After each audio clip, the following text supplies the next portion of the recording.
ശബരിമല തീർത്ഥാടനത്തിന് ശക്തമായ സുരക്ഷയൊരുക്കി പോലീസ്. തീർത്ഥാടനം സുഗമമാക്കാൻ മുൻവർഷത്തേക്കാൾ ശക്തമായ സുരക്ഷയാണ് ഇത്തവണ ഒരുക്കിയിരിക്കുന്നത്.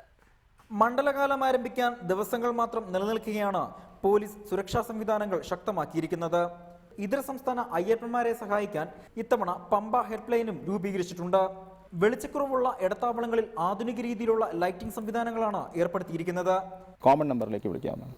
അതിന് 8 പാരലൽ ലൈൻസോട് കൂടിയിട്ടുള്ള ഫോണായിരിക്കും. അറ്റ് എ ടൈം 8 കോളേഴ്സിന് നമുക്ക് അറ്റൻഡ് ചെയ്യാൻ സാധിക്കും. അപ്പോൾ അവിടെ നിന്ന് സെൻട്രലൈസ്ഡ് ആയിട്ട് ഈ കോൾസ് അറ്റൻഡ് ചെയ്യുകയും അത് കറസ്പോണ്ടിങ് പോലീസ് സ്റ്റേഷൻസിലേക്ക് ഇൻസ്ട്രക്ഷൻസ് കൊടുക്കുകയും ചെയ്യുന്നതായിരിക്കും. അപ്പോൾ നമുക്കൊരു ഡേറ്റാബേസും കൂടി ഉണ്ടാക്കിയെടുക്കാൻ നമ്മൾ ഉദ്ദേശിക്കുന്നത്. അപ്പോൾ ഓരോ ക്രൈസിസിൽ എത്ര പേര് വിളിച്ചു, അപ്പോൾ വണ്ടി ബ്രേക്ക് ഡൗൺ ആയിട്ട് എത്ര പേര് വിളിച്ചു, മെഡിക്കൽ എമർജൻസീസ് ആയിട്ട് എത്ര പേര്. അപ്പോൾ ഈ സീസൺ കഴിയുമ്പോൾ നമുക്കൊരു ഡേറ്റാബേസ് ഉണ്ടാവും.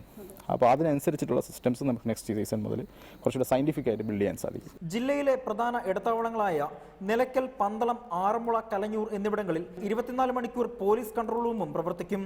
തിരുവാഭരണ ഘോഷയാത്രയ്ക്ക് മുൻവർഷങ്ങളിലേക്കാൾ കനത്ത സുരക്ഷയാണ് ഇത്തവണ ഒരുക്കിയിരിക്കുന്നത്.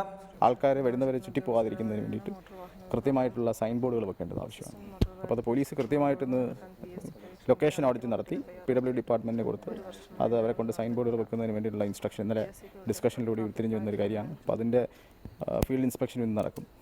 കൃത്യമായി ഏതൊക്കെ ലൊക്കേഷനുകളിൽ ഏതൊക്കെ സൈൻ ബോർഡുകൾ ഏത് ദിശയിലേക്ക് ഫേസ് ചെയ്ത് വെക്കണം എന്നുള്ളതിനെ കുറിച്ചിട്ട് ഓഡിറ്റ് നടക്കുന്നുണ്ട്. പ്രധാന ഇടത്താവളങ്ങളിലെ ഭിക്ഷാടനം, വഴിവ്യാപാരം എന്നിവ പോലീസ് തടയും.